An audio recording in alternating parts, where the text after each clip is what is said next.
ayat Alkitab yang berhubungan dengan bercocok tanam. Kejadian 2 ayat 15. Tuhan Allah mengambil manusia itu dan menempatkannya dalam taman Eden untuk mengusahakan dan memelihara taman itu. Ayat ini menunjukkan bahwa bercocok tanam adalah bagian dari tugas yang diberikan Tuhan kepada manusia sejak awal mula. Kejadian 9 ayat 20. Nuh mulai menjadi petani dan menanam kebun anggur. Ayat ini menunjukkan bahwa bercocok tanam adalah kegiatan yang dilakukan manusia sejak zaman dahulu. Amsal 27 ayat 23 sampai 27. Kenallah keadaan kambing dombamu, perhatikanlah kawanan hewanmu. Karena harta benda tidaklah terus ada, mahkota juga tidak turun-temurun.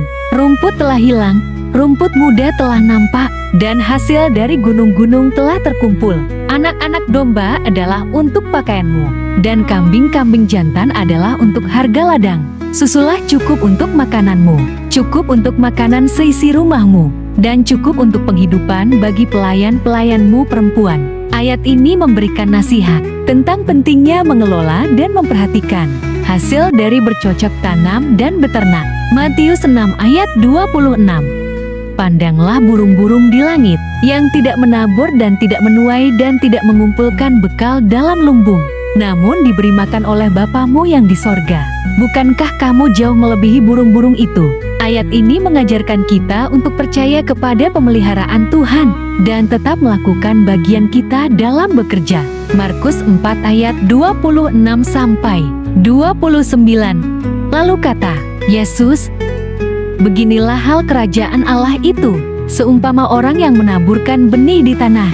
Lalu pada malam hari ia tidur dan pada siang hari ia bangun, dan benih itu mengeluarkan tunas dan tumbuh. Bagaimana terjadinya tidak diketahui orang itu. Tanah dengan sendirinya menghasilkan buah, mula-mula tangkainya, lalu bulirnya, kemudian butir-butir yang penuh isinya dalam bulir itu. Apabila buah itu sudah cukup masak, orang itu segera menyabit, sebab musim menuai telah tiba. Ayat ini memberikan perumpamaan tentang bagaimana pertumbuhan tanaman terjadi dengan kuasa Tuhan.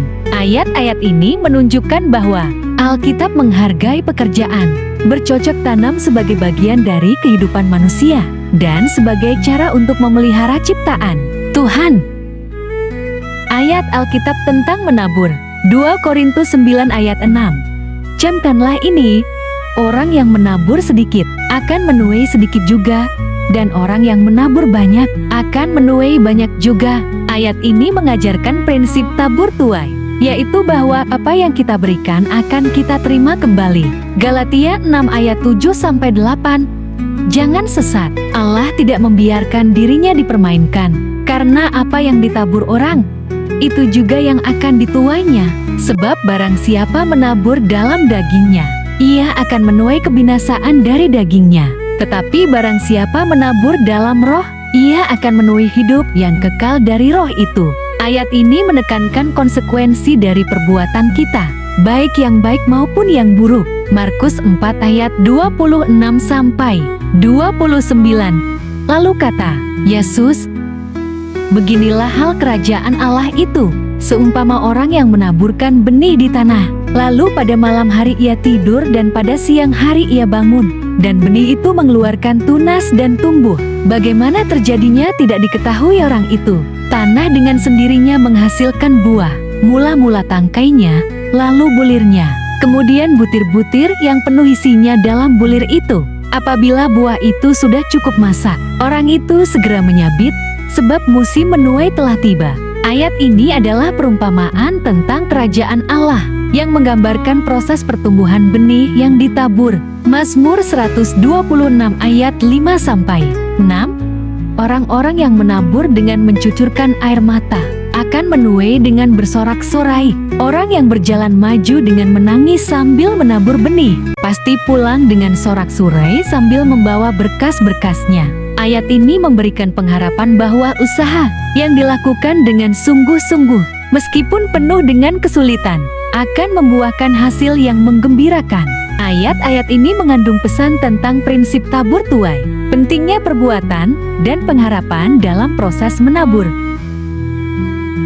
Ayat ayat Alkitab yang menyinggung tentang sayuran. Amsal 15 ayat 17. Lebih baik sepiring sayur dengan kasih daripada lembu tambun dengan kebencian.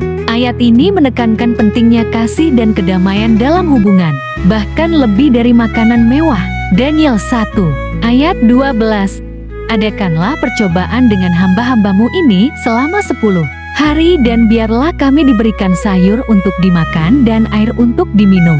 Ayat ini mengisahkan tentang Daniel dan teman-temannya yang memilih untuk makan sayuran dan minum air sebagai bentuk kesetiaan mereka kepada Tuhan. Roma 14 ayat 2. Yang seorang yakin bahwa ia boleh makan segala jenis makanan, tetapi orang yang lemah imannya hanya makan sayur-sayuran saja. Ayat ini membicarakan tentang perbedaan keyakinan dalam hal makanan dan pentingnya untuk saling menghormati. Ayat-ayat ini menunjukkan bahwa sayuran memiliki tempat dalam Alkitab, baik sebagai simbol kesederhanaan, ketaatan, maupun sebagai bagian dari pola makan. Ayat Alkitab yang menyinggung tentang tanaman. Kejadian 1 ayat 11-12. Berfirmanlah Allah, hendaklah tanah menumbuhkan tunas-tunas muda, tumbuh-tumbuhan yang berbiji, segala jenis pohon buah-buahan yang menghasilkan buah yang berbiji, supaya ada tumbuh-tumbuhan di bumi. Dan jadilah demikian. Tanah menumbuhkan tunas-tunas muda, segala jenis tumbuh-tumbuhan yang berbiji, dan segala jenis pohon buah-buahan yang menghasilkan buah yang berbiji. Allah melihat bahwa semuanya itu baik. Ayat ini menggambarkan penciptaan tanaman oleh Tuhan sebagai bagian dari ciptaannya. Kejadian 1 ayat 29. Berfirmanlah Allah, lihatlah, aku memberikan kepadamu segala tumbuh-tumbuhan yang berbiji di seluruh bumi dan segala pohon-pohonan yang buahnya berbiji. Itulah akan menjadi makananmu. Ayat ini menunjukkan bahwa tanaman diberikan Tuhan sebagai sumber makanan bagi manusia. Matius 15 ayat 13. Jawab Yesus, setiap tanaman yang tidak ditanam oleh Bapakku yang di sorga akan dicabut dengan akar-akarnya. Ayat ini menggunakan metafora tanaman untuk menggambarkan ajaran dan orang-orang yang tidak berasal dari Tuhan. Mazmur 104 ayat 14. Engkau yang menumbuhkan rumput bagi hewan dan tumbuh-tumbuhan untuk diusahakan manusia, yang mengeluarkan makanan dari dalam tanah. Ayat ini memuji Tuhan sebagai pencipta dan pemberi tanaman sebagai sumber makanan. Ulangan 8 ayat 7-8.